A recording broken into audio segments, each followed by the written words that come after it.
Well, let me ask you a difficult question As because, opposed to the easy ones that you've been asking so far. well, Dostoevsky is always just a warm up.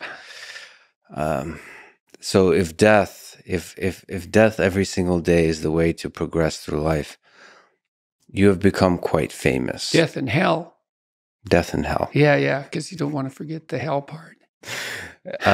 Do you worry that your fame traps you into the person that you were before? Yeah, well, even Elvis became an Elvis impersonator by the time he died. Yeah, do you fear that you have become a Jordan Peterson impersonator? Do you fear of, in some part, becoming the famous suit-wearing, brilliant Jordan Peterson? The certainty in the pursuit of truth, always right. I think I worry about it more than anything else. I hope I do. I better. Has fame, to some degree, when you look at yourself in the mirror, in the quiet of your mind, has it corrupted you? No doubt, in some regard. I mean, it's a very difficult thing to avoid, because things change around you. People are much more likely to do what you ask, for example, right? And so that's a danger, because one of the things that keeps you dying properly is that people push back against you optimally. This is why so many celebrities spiral out of control, especially the tyrannical types that, say, run countries. Everyone around them stops saying, yeah, you're deviating a little bit there. They laugh at all their jokes. They open all their doors. They always want something from them. The red carpet's always rolled out. It's like, well, you think, wouldn't that be lovely? It's, well, not if the red carpet is rolled out to you while you're on your way to perdition. That's not a good deal. You just get there more efficiently. And so one of the things that I've tried to learn to manage is to have people around me all the time who are critics and who are saying, yeah, I could have done that better, and you're a little too harsh there, and you're alienating people unnecessarily there, and you should have done some more background work there. And I think the responsibility attendant upon that increases as your influence increases. And as your influence increases, then that becomes a lot of responsibility. So, and then maybe have an off day. And here's an example. I've been writing some columns lately about things that perturb me, like the forthcoming famine, for example. And it's hard to take those problems on. It's difficult to take those problems on in a serious manner, and it's frightening. And it would be easier just to go up to the cottage with my wife and go out on the lake and watch the sunset. And so I'm tempted to draw on anger as a motivating energy to help me overcome the resistance to doing this.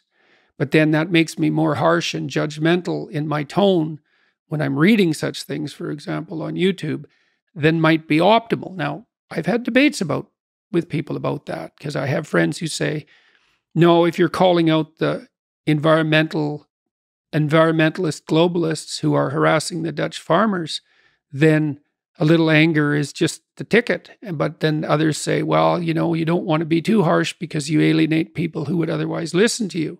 It's like, that's a hard balance to get right. But also maybe anger hardens your mind to where you don't notice the subtle, quiet beauty of the world.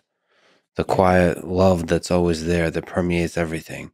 Sometimes you can become deeply cynical about the world if it's the Nietzsche thing. Yeah. Battle not with monsters, lest ye become a monster. Yeah. And if you gaze into the abyss gazes also into you. Right.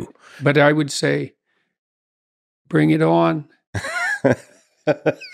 Right? Because that's by also knowing that he's absolutely right. But if you gaze into the abyss long enough, you see the light, not the darkness. Are you sure about that? I'm betting my life on it. Yeah, it's a heck of a bet. Well, because it might distort your mind to where all you see is abyss. Is abyss. Yeah. Is the evil in this world. Well, then I would say you haven't looked long enough. That's back to the swords, the flaming swords. It's like, so I said the whole story of Christ was prefigured in that image.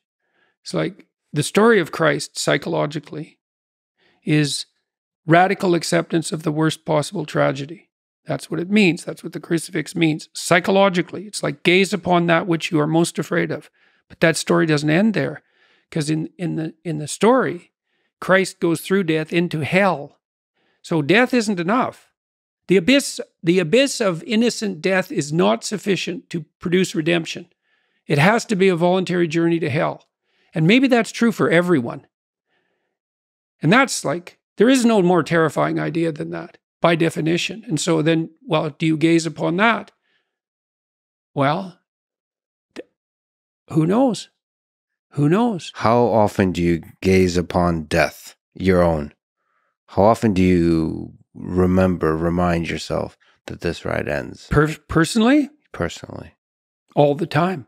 Because you, as a deep thinker and philosopher, it's easy to start philosophizing and forgetting that you might die today. The angel of death sits on every word. How's that? How often do you actually consciously... All the time. Notice the angel? All the time. I think it's one of the things that made me peculiar. When I was in graduate school, I thought about, I had the thought of death in my mind all the time. And I noticed that many of the people that I was with, these were people I admired fine. That wasn't part of their character, but it was definitely part of mine. I'd wake up every morning. This happened for years. Think, time's short, get at it. Time's short, get at it. There's things to do. And so that was always, it's still there. And it's still there with, I would say, and it's unbearable in some sense. Are you afraid of it? Like what's your relationship? Death? Yeah. I was ready to die a year ago. And not casually. I had people I loved,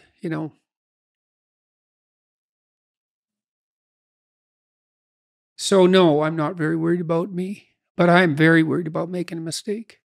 Yeah. I heard Elon Musk talk about that a couple of months ago. It was really a striking moment. Someone asked him about death, and he said, just offhand, and then went on with the conversation. He said, that'd be a relief.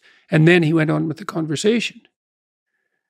And I thought, well, he's got a lot of weight on his shoulders. I'm sure that part of him thinks, it'd be easier just if this wasn't here at all. Now, he said it offhand, but it was a telling moment in my estimation. So for him, that's a why live question. Mm-hmm. The exhaustion of life. If you call it life is suffering, but the hardship. I'm more afraid of hell than death. You're afraid of the thing that follows. I don't know if it follows or if it's always here. And I think we're going to find out. What's the connection between death and hell? I don't know. I don't know. I don't know. Is there something that needs to be done before you arrive? You're more likely to die terribly if you live in a manner that brings you to hell. That's one connection. And terribly is a very deep kind of concept. Okay. Yeah.